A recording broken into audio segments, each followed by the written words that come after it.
Oi, gente, meu nome é Renata, eu sou proponente do projeto Tramas, vou fazer a coordenação do projeto, faço junto com o Vinícius também a direção do projeto.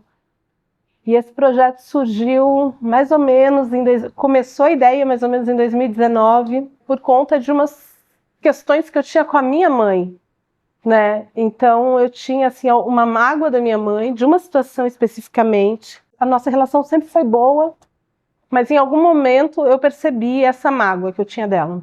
Então a gente conta nesse projeto a história de 3 gerações, de toda a linha que vem do meu feminino, né? Eu, minha mãe, minha avó e minha bisavó.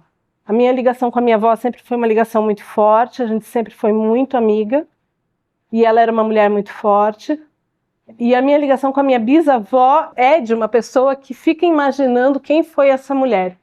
Eu só tenho uma fotografia dela, tentei fazer uma linha do tempo sobre ela, porque ela é um personagem desde a minha infância, assim. Então o projeto Trama surge disso, de recuperar esse feminino, porque eu sempre fui muito ligada ao meu pai e eu precisava entender isso. Um ano antes da pandemia, comecei a ter uns insights de que a minha mãe ia falecer, uns sonhos com isso, recorrentes. Algumas coisas começaram a surgir, assim, poesia, eu comecei a revisitar fotografias de família. E aí eu falei na época, a pessoa que namorava com meu sobrinho, que hoje é minha amiga, a gente faz projetos juntas, que eu queria fazer um vestido de noiva, e esse vestido de noiva eu ia apresentar na época, na minha graduação, numa aula, e a gente ia inscrever isso num projeto cultural também. Um vestido de noiva bordado com essa poesia que surgiu nesse processo, com essas fotografias de família, então que eu ia pegar e iriam ser bordadas com fio vermelho. Quando o projeto começou, passou agora na Lei Aldir Blanc, eu pensei em fazer essas entrevistas, porque conversando com as meninas da minha equipe, eu achei curioso como todas elas tinham em comum, ou na família delas, ou na própria vida, uma história feminina muito forte. Uma história sempre impressionante. A mágoa da minha mãe surgiu. Eu tenho um tio que foi adotado pela minha avó. Minha avó adotou vários filhos durante a vida. E esse era o mais novo. E ele foi criado como filho caçula. Sempre, nunca houve diferença dele para ninguém. E ele era uma pessoa estranha, assim. Quando eu estava ali pelos meus 13 anos de idade, esse meu tio, meu pai foi buscar ele porque ele tinha um vício de alcoolismo na cidade dele. E trouxe ele para dentro da minha casa, né?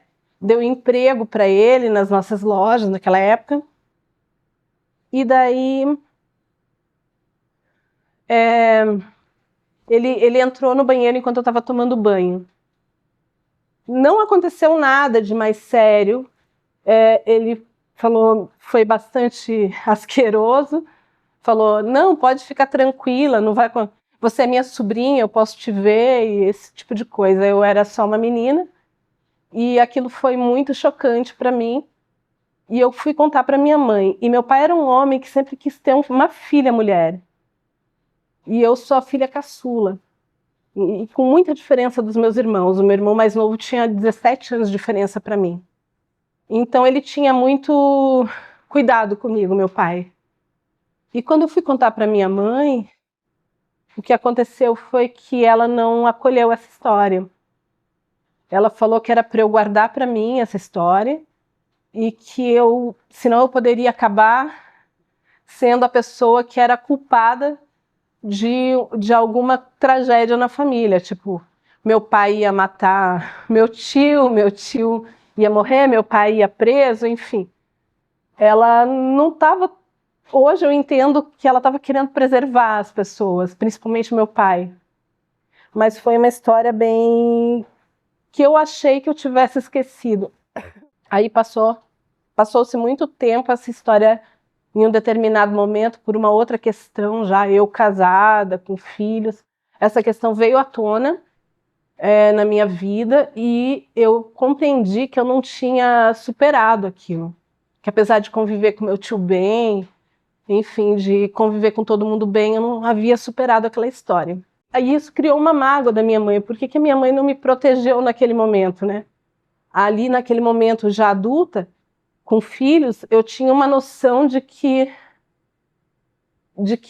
ela deveria ter me protegido, né?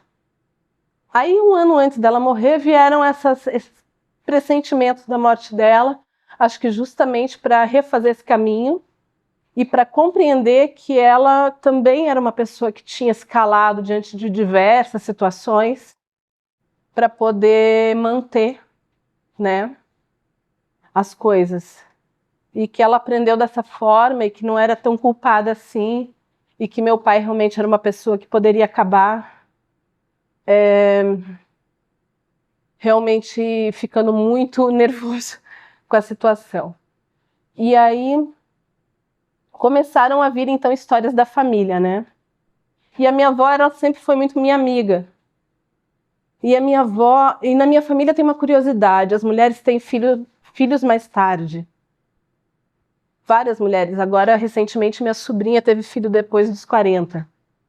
Mas a minha avó teve a minha mãe aos 39 anos. Aí a minha mãe me teve aos 43. E a minha bisavó teve a minha avó aos 50 anos. Então, isso vai parar lá, mais ou menos, na época em que escravizavam pessoas. E essa história minha avó me contava enquanto a gente dormia juntas no mesmo quarto. E é muito triste, é muito marcante. E também, por outro lado, essas mulheres que eram uma minoria, que eram mulheres que, apesar de serem mulheres brancas, elas viviam eram diversas coisas só por serem mulheres, né? Elas se uniam, então, às pessoas escravizadas, né? Pelo meu bisavô, para que essas pessoas não apanhassem, segundo contava minha avó. Então, diz que das meninas, meu bisavô gostava muito de uma das filhas dele, chamada Carolina. E um escravo, numa tarde, apanhou muito do meu avô. E depois daquilo, meu avô ia sair de viagem. E a Carolina com a minha avó Agnes, elas iam para dentro do lugar onde eles moravam para agilizar todo o trabalho, para que eles não sofressem nenhum tipo de dano. E por causa da mágoa que esse escravo ficou do meu avô, segundo a minha avó, essa filha deles acabou sendo assassinada pelo escravo. E aí, quando meu avô chegou em casa, de viagem, ele havia perguntado o que a Carolina queria. Ela era a filha querida dele, enfim, ela era a filha preferida de todo mundo, assim, pelo que a minha avó contava. Minha avó não chegou a conhecer essa irmã, porque ela nasceu quando a minha bisavó já tinha 50 anos e essa irmã nasceu antes. Mas ele chegou, ela estava sendo velada. Então essa foi uma história também bastante marcante, assim. Então, a partir disso, eu criei o projeto dessas 3 gerações de mulheres separadas, assim, por praticamente 50 anos de diferença uma da outra. 40 e tantos anos de diferença na média, né? Gente, eu gostaria de convidar todo mundo, então, para vir conhecer o projeto Tramas. É um projeto que foi patrocinado pela Lei Aldir Blanc, aqui no Paraná. Ele é um projeto sobre o feminino. A gente vai fazer um projeto que mistura arte visual, com dança, com cinema. E essas entrevistas são bem importantes, assim, porque a gente achou importante trazer isso para conscientizar as pessoas de situações.